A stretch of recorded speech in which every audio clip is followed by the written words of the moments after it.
All right, so we're welcoming back Michael Pachter yet again to talk about this whole Microsoft Activision Blizzard deal because, as everybody probably knows, the CMA has blocked the deal because of cloud gaming.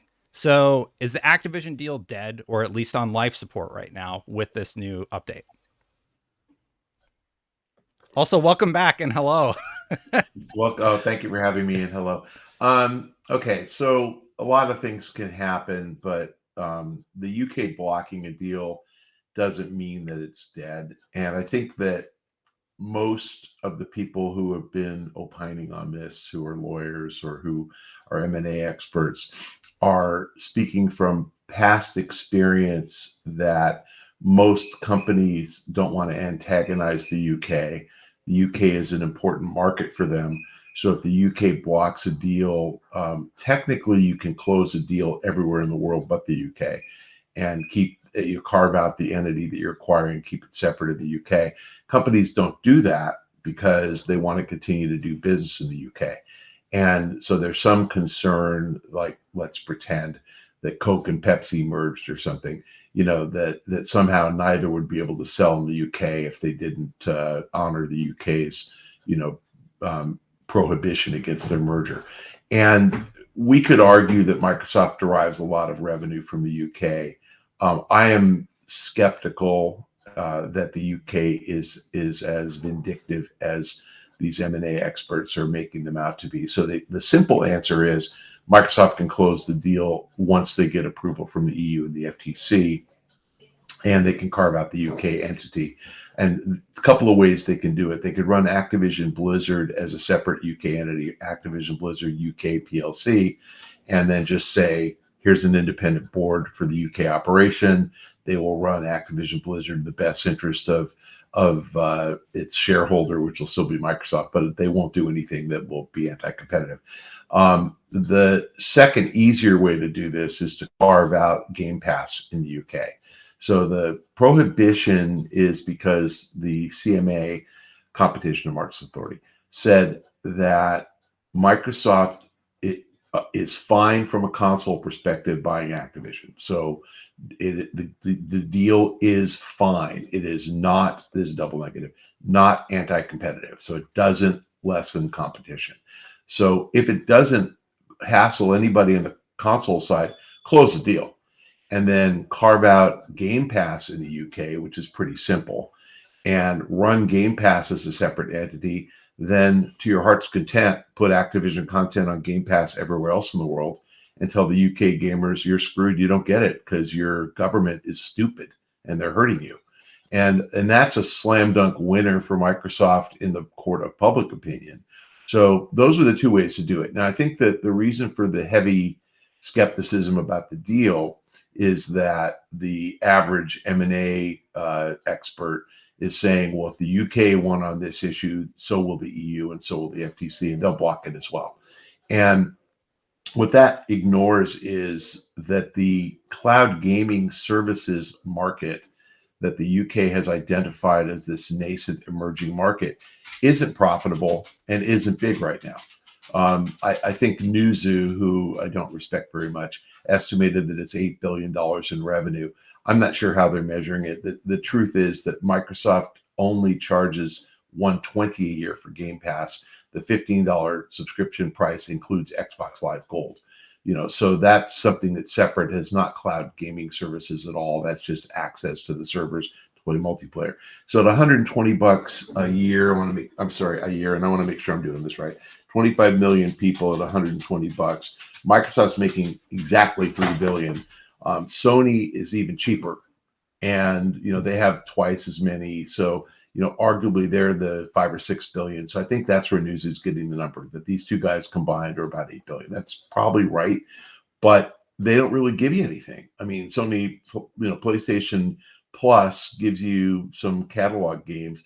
Game Pass gives you quite a few games, including first-party titles. It's hard to see how anybody's going to enter that market without content. So if you look at the precedent in the video movie streaming services, Netflix started with no content, licensed everybody's content, built up its own library of exclusive Netflix-owned IP. They're now up to probably way more than half of the hours viewed is Netflix original owned stuff.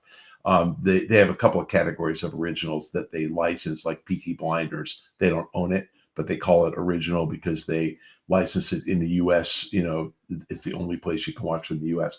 But the owned is over 50%. So they've gotten there. Disney Plus owned is 100%. They got there. Peacock owned is 100%. Same with Paramount, same with Discoveries. HBO is not. HBO licenses from Universal and Fox, which is owned by Disney, and Warner Brothers, which owns HBO Max. So HBO is a hybrid, but everybody starts with their own content. And so the CMA argument that a gaming service can't start without its own content, EA can start a gaming service. Take-Two can start a gaming service. Nintendo can. Ubisoft can. They won't because they don't have enough content. And that's the truth in video and movie TV streaming as well. Hardly anybody can do it except the big studios. And even then, it took Paramount, being CBS television, being in existence for 70, 80 years before they'd have enough content that they could actually put on the service. And they're not making money. So I think this whole argument is stupid. Hey, if you've watched this far, thank you so much. Please consider hitting that subscribe button, hitting that bell to know when my content goes live. If you're already subscribed, hit that like button. Now, back to the interview. The reason I think that they're a slam, so I actually don't think anybody's going to start up. The reason I think the CMA's argument is a slam dunk loser is that when you go to court, precedent matters. And Disney bought Fox in March of 19. They launched Disney Plus in November of 19. And in March of 19, when they bought Fox, they announced, we are going to launch Disney Plus this fall. And the Fox content we're acquiring right now will be exclusive on Disney Plus. So kind of substitute the names instead of Disney and Fox and Disney Plus, substitute Microsoft Activision and Game Pass. We're buying Activision in March, and we expect to launch Game Pass in November, and Activision content will be exclusive. Where was the CMA in 2019 when that happened? Sat on their hands, deadly silent, said nothing. And name all the streaming services that were out in November of 19. I'll tell you who they were. Netflix. So Disney Plus was second. Everybody else, Paramount, Peacock, HBO existed, but they weren't really Max until after that. Discovery Plus, all these other, I think AMC Plus, all these other guys launched after. And the fact is that if Microsoft Game Pass gets Activision content, bring it on. EA Plus, Ubisoft Plus, Nintendo Plus. So the CMA didn't say anything then. Let's roll all the way back to April of 2022, 1 year ago, 1 year, 1 month ago. Warner Brothers and Discovery merged. Hey, guess what? Independent companies that had nothing to do with one another, they're merging their streaming services, and Discovery Plus and HBO Max are becoming Max. And guess where their content goes? Exclusively on Max. Where was the CMA all the way back 13 months ago? And this merger, by the way, happened after Microsoft bid for Activision. Where were they? So, and are they telling HBO and Discovery you can't raise price? Nope. So where are they coming from? So I think in court, when you bring up this precedent and say, why didn't the CMA challenge these other deals? If they say that's different because movies and TV have been around a long time, screw them, they lose. So this is a loser argument. Why did it happen? Because Microsoft, I'm sorry, I have to say it this way, stepped on its dick by not anticipating that the CMA was going to ask them to keep pricing on GameStop stable for the next 10 years. And what the CMA said specifically is if Microsoft were to buy Activision, put Activision content on Game Pass, and keep Game Pass pricing at $15 a month, all in, including Xbox Live, that would be good for consumers. They said that. There is no question that there is a real customer benefit from putting a $60 game on Game Pass. And for sure, everybody already paying $15 gets the game for free. So that is good. That is competitive. We like it. There's a benefit. And then the next paragraph. However, that real customer benefit could quickly be eroded if Microsoft were to raise the price of Game Pass. So just to give you a dramatic example, if you were paying $60 for Call of Duty and you subscribe to Game Pass, then you were paying $180 a year for Game Pass and Xbox Live, and another 60 for Call of Duty. You're paying 240. If they merge and put Call of Duty on Game Pass, you pay 180. You save $60. If they raise the price of Game Pass to $50 a month, and I'm being extreme to make a point, you're now paying 600 instead of 240. So 240 is lower than 600. That's anti-competitive. Mm-hmm. Microsoft should have volunteered to keep the price of Game Pass stable for the next 10 years. And now that the CMA has laid that out as a reason for blocking the deal, Microsoft should go back and say, okay, what if we agree to keep Game Pass pricing at current price plus inflation, no higher than that? What can the CMA say? It goes up by the rate of inflation? That's not predatory. They will say yes. Second issue the CMA had was Microsoft has not agreed to support nascent streaming services. So what Microsoft will say is, we're already agreeing that we will sell Call of Duty to anybody, any streaming service, and that's Amazon, Luna, and Nvidia. I forgot the name of their service, but Nvidia and Sony. If the player purchases the game for $60, they can play it to their heart's content on the streaming service. All Microsoft has to say is any streaming service that starts up that wants to pay us $5 a month royalty to have access to Call of Duty, we'll give them access. Because who plays Call of Duty for 1 month or 2 months, right? And after the first 12 months, if you play it for 13, you're paying more than $60. So Microsoft can do that. That's a real easy thing to give away. No gaming service can start up paying Microsoft $5 a month. So they can be magnanimous and offer something that'll never happen. And the CMA is now boxed into a corner because they flat out said the two reasons we're blocking this deal are you don't support new startup streaming services that don't exist yet, and you won't maintain the price of Game Pass. So if Microsoft says check and check, we'll do both those things, I actually think the CMA rolls. So all these pundits who are opining that the CMA has never been reversed, the CMA can reverse itself. Ask the question, why? Because they know, and we all know, they have a slam dunk loser in court.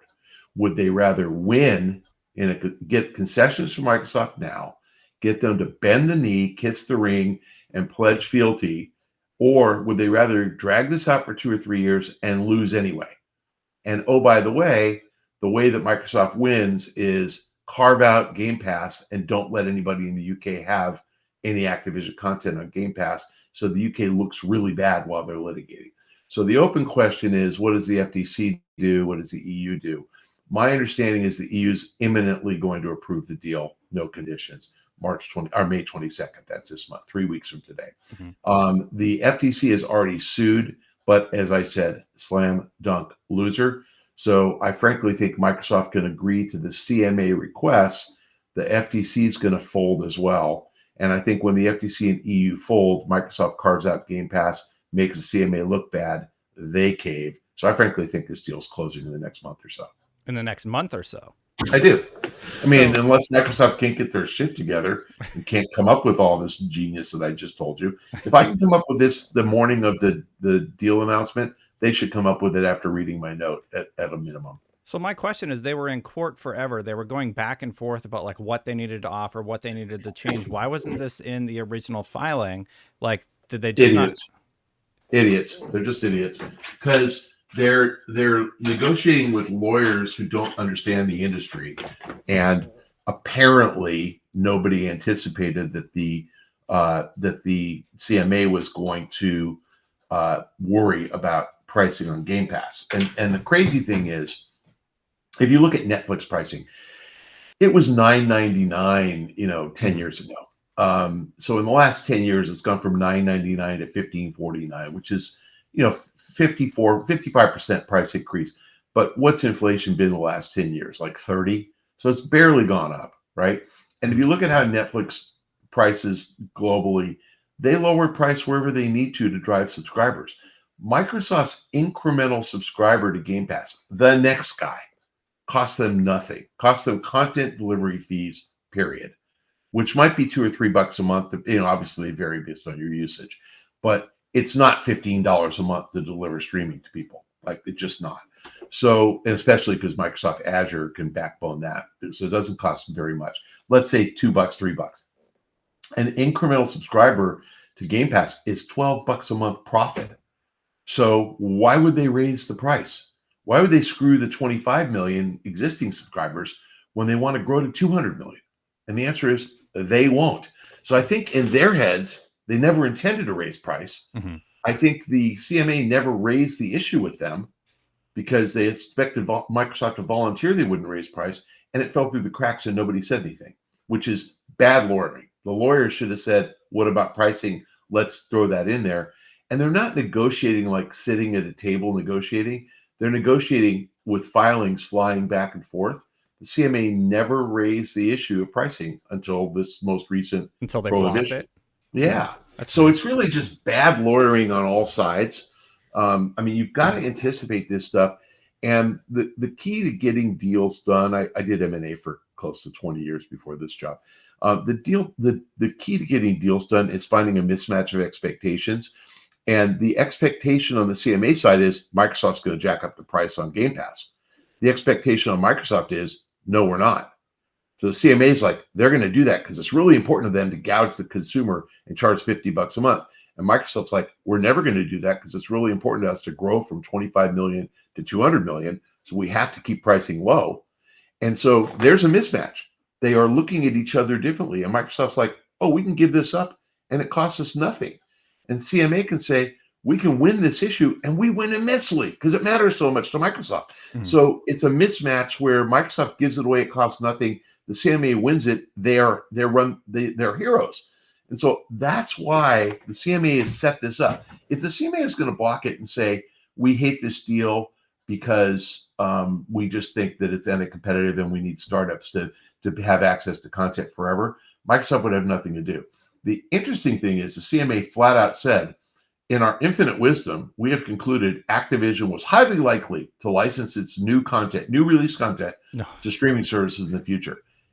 Count all the games Activision has licensed to streaming services. Literally Crash Bandicoot. Nothing. Well, I think PlayStation has like Black Ops 2 or something that's been on there for a while. Yeah. So sure. Like what, a 2008 game or something? Sure. Yeah.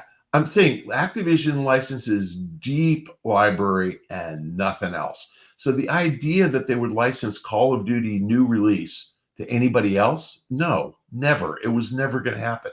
They were not on OnLive. They were not on Gaikai. They were not on GameTap. They've barely been on PlayStation Plus, PlayStation Now. So no, PlayStation Plus. And they've never been on Amazon. They were never on Stadia. So why does and never on Game Pass. So why does the CMA believe Activision is imminently going to license? Dumb. You win that in court. And you get Activision on the stand in court. Did you ever negotiate with any of these services? No, we refused to consider it. We told them all never. That's a winning argument. Mm-hmm. I actually think they're on record, Bobby Kotick saying something about not doing streaming because games like Call of Duty, the latency. Yeah. Bobby and Strauss are on record as saying they're not going to ever give away their content, and there's no streaming business model where any streaming service could pay them enough to offset the lost revenue from selling a unit. And the truth is, that's like movies going to Netflix without going in the theater. It doesn't make economic sense. You want to show the movie in the theater, which is why you're starting to see streaming movies debut in the theater. So a great example of that is Amazon made Air, the Nike movie, and that's in theaters right now. And it's going to be in theaters for a couple of months before it pops onto Amazon Prime for free. Creed, Amazon owns MGM. Creed 3, MGM movie in theaters for a couple of months. I don't know if it's on Prime yet, but it will be. But no, they're launching in theaters first because it makes economic sense. Mm-hmm. So Activision fully intends to launch their games, and as you pointed out with Black Ops 2, make people wait 10 years or 15 years before they let them play it on a streaming service. So Microsoft is shooting itself in the foot economically by putting Call of Duty on Game Pass. But their brilliance is if they get to 200 million Game Pass owners or Game Pass members, it's really worth it. Yeah, and you know what? Make it up in volume. Yeah, and you know what? I might be mistaken. That might be a downloadable game, not a streamable game. So Continuing on, though, I do have a question. So Vestager has publicly said over in the EU that they're probably going to differ from the decisions the other market leaders make. Now, let's hypothetically say the CMA has swayed them to also block They for haven't. some reason. Go ahead. Hypothetically, what happens if the EU also says no? Is it dead If at they that all point? block, then Microsoft's going to have to assess whether it's worth suing or it's worth or they just decide to give up. So if all three say no, I would bet Microsoft backs away. But the EU, everybody sees what the CMA is doing, and remember, the CMA already approved on the console side. That's the actual business.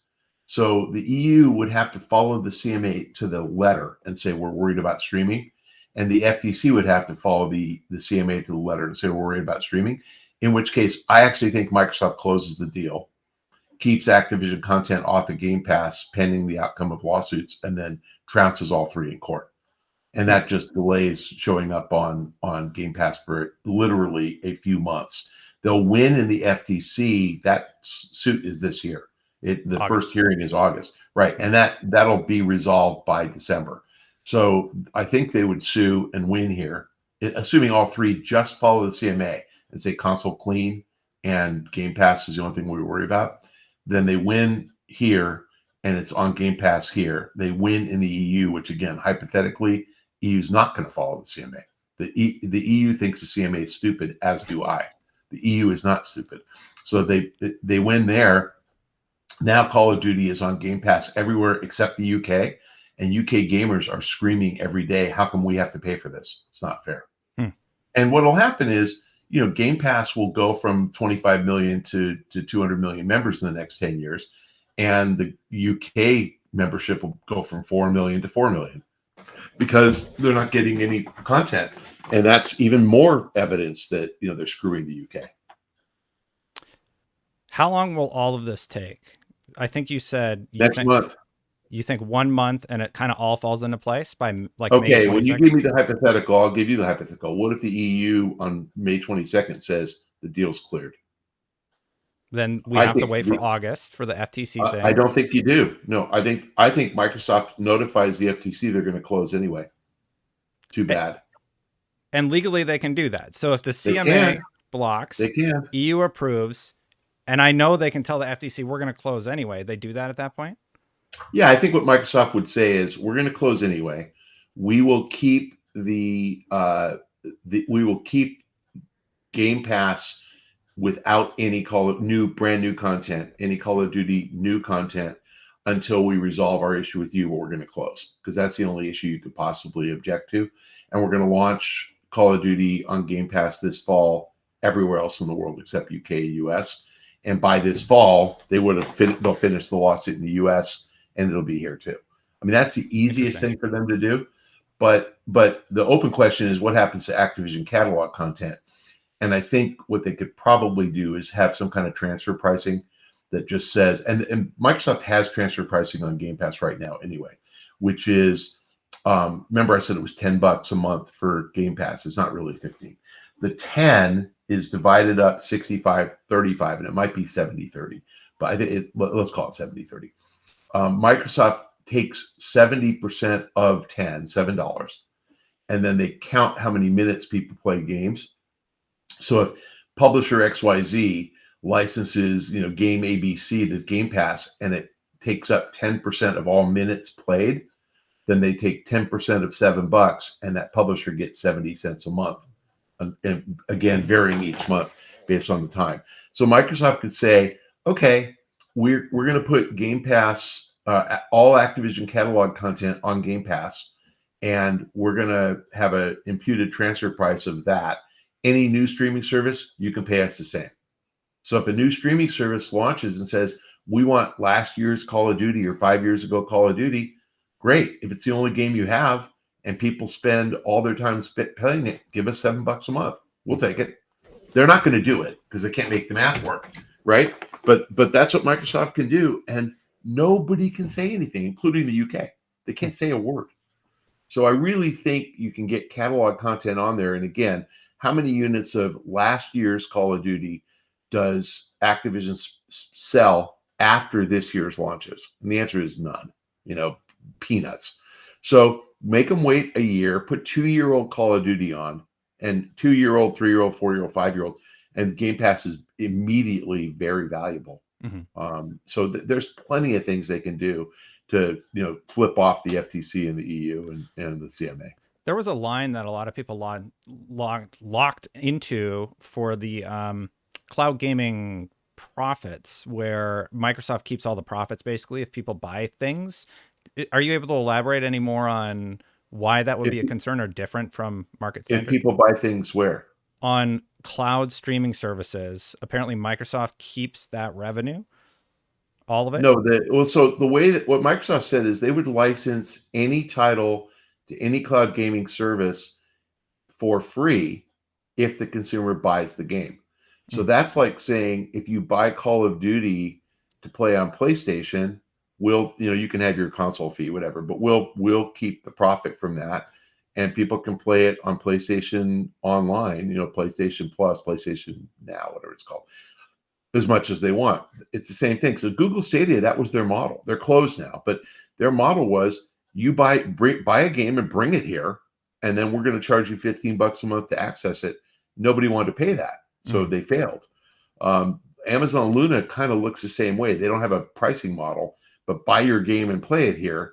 And Microsoft's like, go for it. NVIDIA, Luna, you want to play a game you purchase, play it. You can't argue that if Microsoft sells a game at GameStop or on PlayStation Download or on a streaming service, they should charge differently. They don't. They get the same money.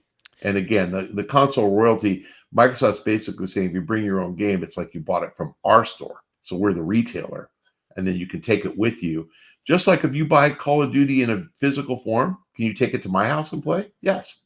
They don't stop you. I think more specifically, like, let's look at NVIDIA for an example. They're saying, like, if you're playing Call of Duty on NVIDIA, they've signed the 10-year deal there. So if this ends up going through, it'll be on NVIDIA, right? And you buy something on the online store in Call of Duty, Microsoft keeps all of that profit.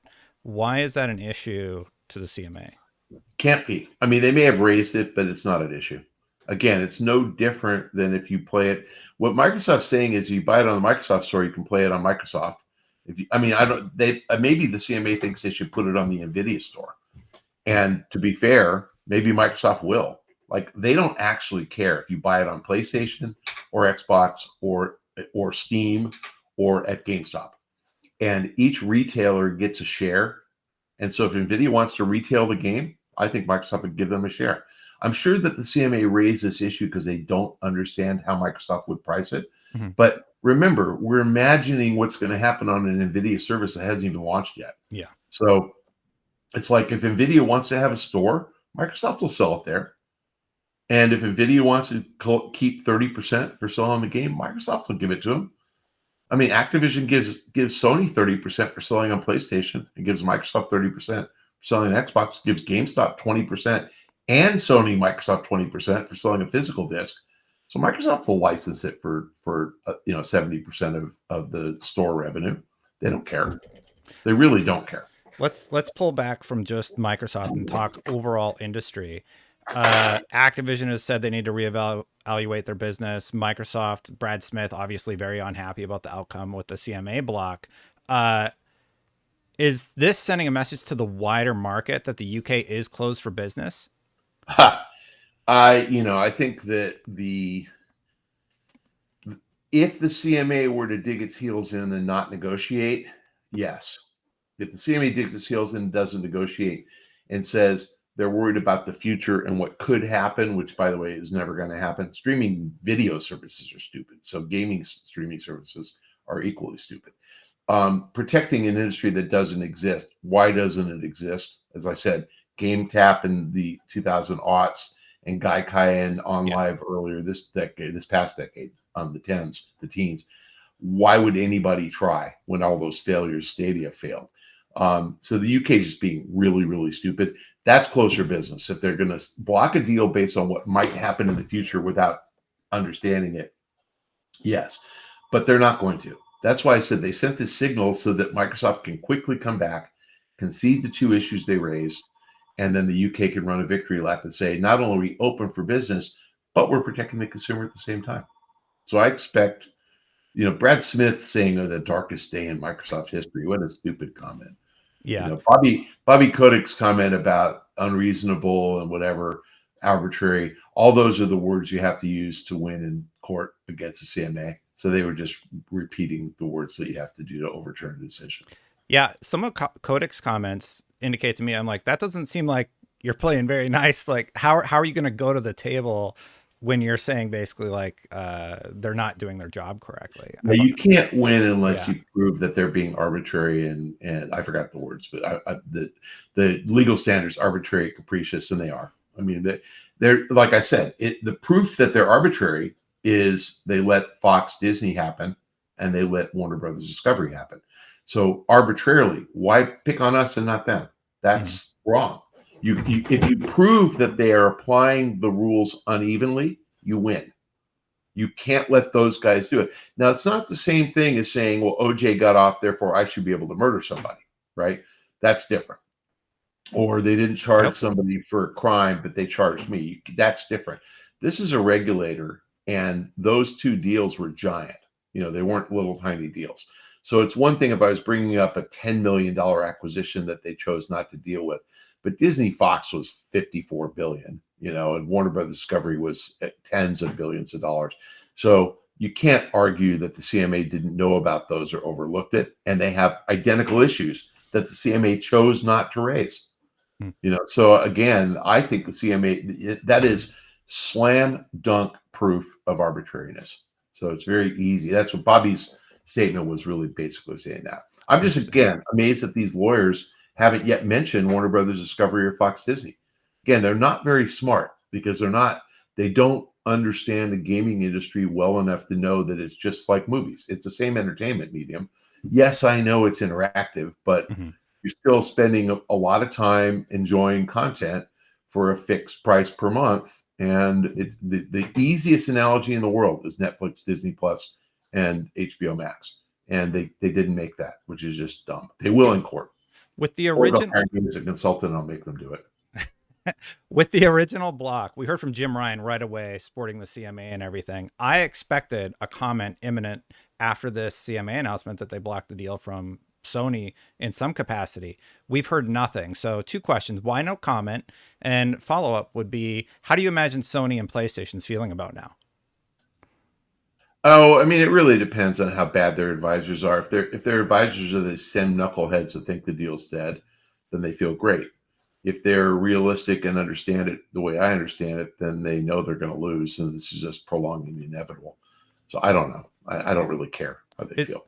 Is that what they wanted? Do you think they just wanted to play this out longer so that they could figure out their answer to this? No. I think this arbitrary block from the CMA is political, and I think that the CMA has some affinity for Sony and somehow wants to protect Sony, and I'm not sure why. I mean, possibly because PlayStation Europe is located there. I don't really know. But I think it's wrong. They shouldn't be protecting Sony. Sony is bigger in gaming than Microsoft, has more subscribers than Microsoft. They called Microsoft's Game Pass service the largest in the world, in this opinion. Sony's PlayStation Plus subscription service has twice as many subscribers. Now, probably doesn't generate as much revenue, but it's just a terrible thing. You're going to protect the guy with twice as many subscribers from the guy with half as many because they might get bigger. That's just dumb. That's good for competition. And the little guy's going to raise price and be 2 or 3 times the price of the big guy. That just doesn't make sense at all. It's really a poorly reasoned decision. As somebody that follows the numbers, it's really interesting to read Sony's financials, and they're touting how big their subscription service is because they merged PlayStation Now and PlayStation Plus. And then Microsoft does this also. As soon as like they need to twist the numbers to their advantage, they're like, "Oh, we're the little guy. Don't pick on us." Yeah. And nobody should feel sorry for Microsoft as little guy. No. My point is that it's like saying, it's really like the CMA saying, "Oh, Disney Plus, we have to block the Fox merger because we have to protect the little guy, Netflix." Netflix does $32 billion a year in streaming revenue. You don't have to protect them, right? And Disney has shown it will behave irrationally and give content away, and lose money on Disney Plus.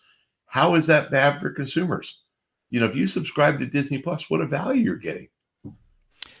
Do you think that the FTC smells blood in the water right now, or like, are they using any of this to their advantage?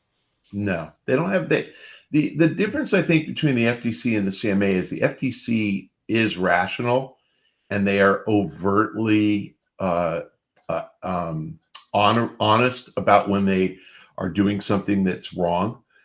So I think they would block it. They can say we hate big tech and we'll block the merger, but they will have to find a legit legal reason, and there isn't one. Where the CMA, this is not a legit legal reason. We're worried about startups that haven't even been invented yet. Are you fucking kidding me? Come on. I mean, that's just like saying, oh my God, we have to break up Facebook because no one can ever compete with Facebook unless we break them up. That's what the US government did to AT&T with landlines back in 1984. They said, no regional phone provider can compete. We're going to break up AT&T, and 20 years later they gave up and let AT&T remerge, everybody back together because they didn't see the tech of cellular coming up and wiping out landlines. And so to say that, Microsoft Game Pass has a huge advantage and no one else will ever come up with another model, that's just stupid. And oh, by the way, how do you think game streaming? I mean, 90% of gameplay is mobile right now, right? So how hard is it to put your mobile game on Game Pass for free? Everybody would do that. And rev share with Microsoft. And they would also be on PlayStation Plus, and they would also be on Nvidia, and they would also be on Amazon.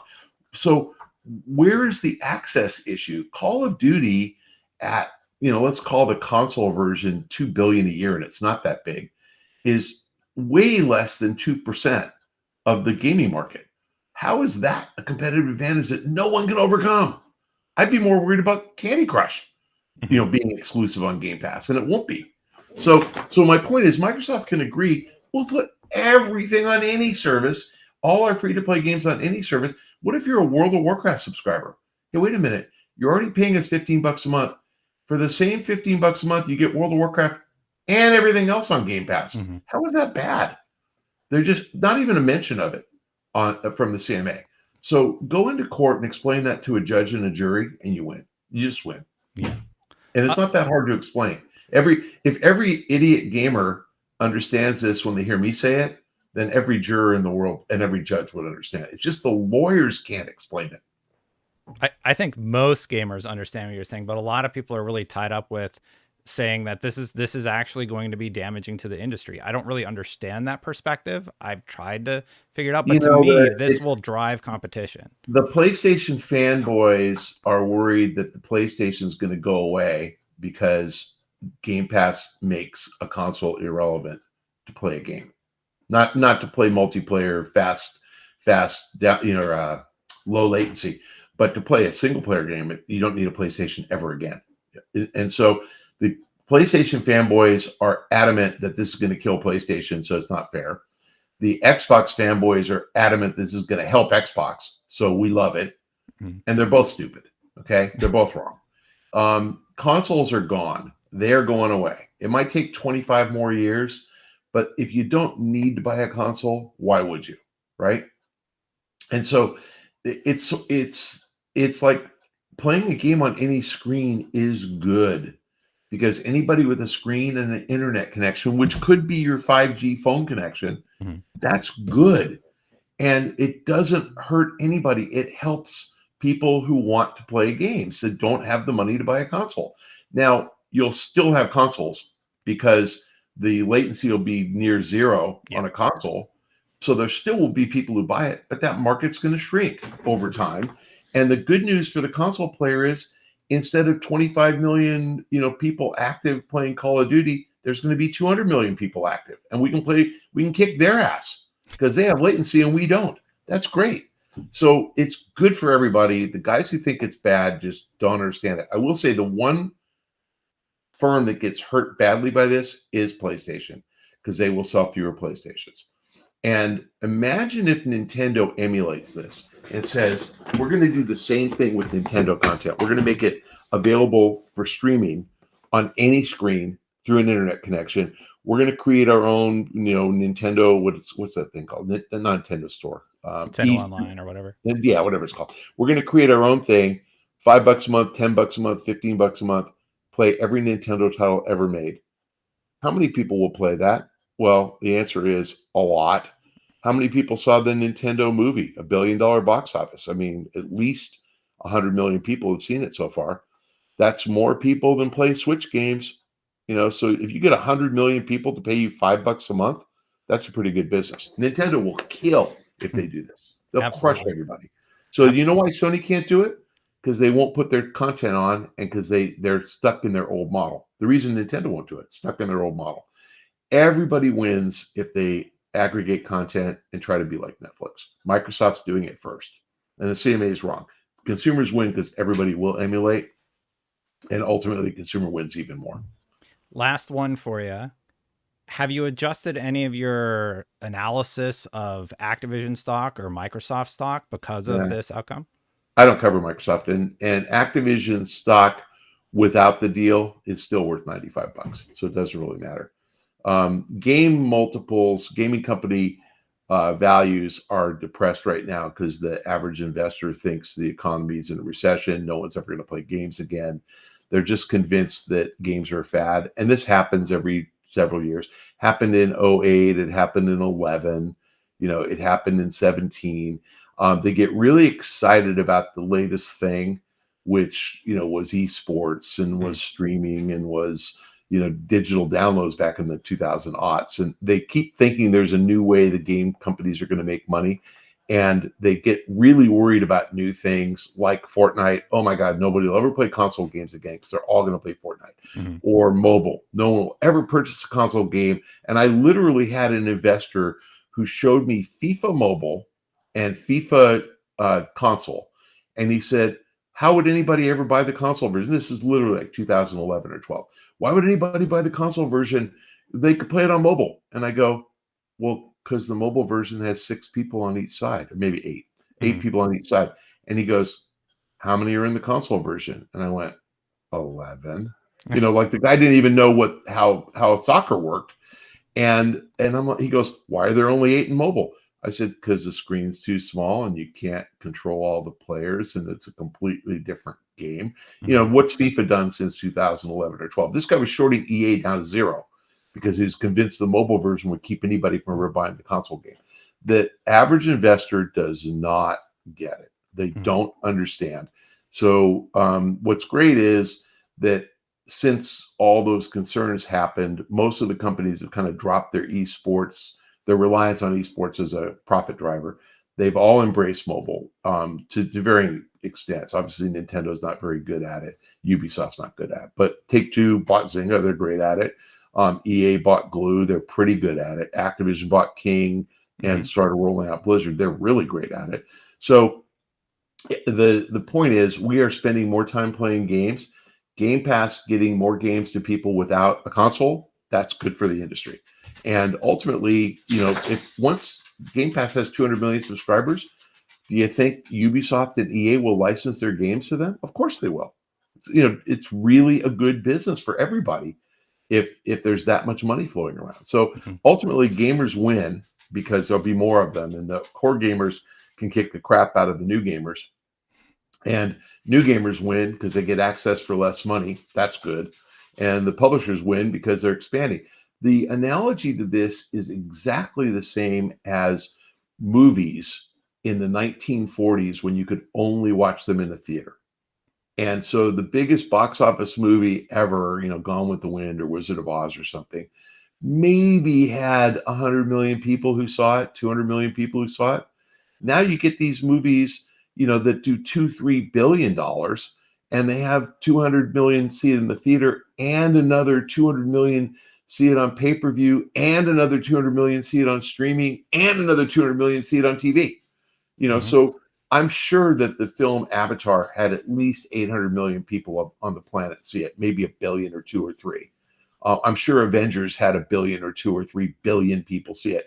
You're getting so many more people consuming the content, and they are paying for it, whether they're watching ads or they're paying pay-per-view or something. That's what's going to happen in games. More people are going to consume the content, and more money is going to flow into the ecosystem. That is good for consumers and good for competition. That's going to happen. Thank you so much for the analysis and You're joining me today. That's great. Yeah, I want to see the industry, move in a positive direction. So hopefully that continues to happen. Thank you so much for joining me. Do you have anything you want to plug? Plug for what? I don't know. You do your own show and you have a Patreon, right? I don't have a Patreon. Yeah, I'm kind of bummed that Elon Musk screwed Twitter up so badly, but I would really love to have a few more Twitter followers. I was verified in 2011, and he stripped my verification away. And not that the blue check mark matters, except to a consumer it matters, because you don't know if the person's real or not. And now you can really be fooled. Like somebody could become fake Michael Pachter and put a blue check mark behind their name. It's just terrible.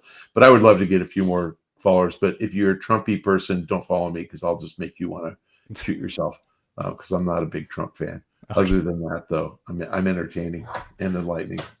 Well, follow Michael Pachter on Twitter at Michael Pachter, right? Yep, that's it. Yeah. And we will catch you for the next one. All right, man. See ya. A huge thank you to Michael Pachter for joining today. If you like this sort of content, please consider hitting that subscribe button, hitting the bell. If you like this video, don't forget to hit that like button. Thank you so much to the members for supporting. Members get access to all these videos with no ads. Thank you, members. If you would like to support, you can click that join button right down there. All my videos are posted with no ads. I'm going to get out of here, but before I go, you can check out my last take on this whole situation, how everybody's reacting to it right here, and expect some impressions about Redfall tomorrow. And I'll tell you more about that tomorrow. Bye for now, everybody.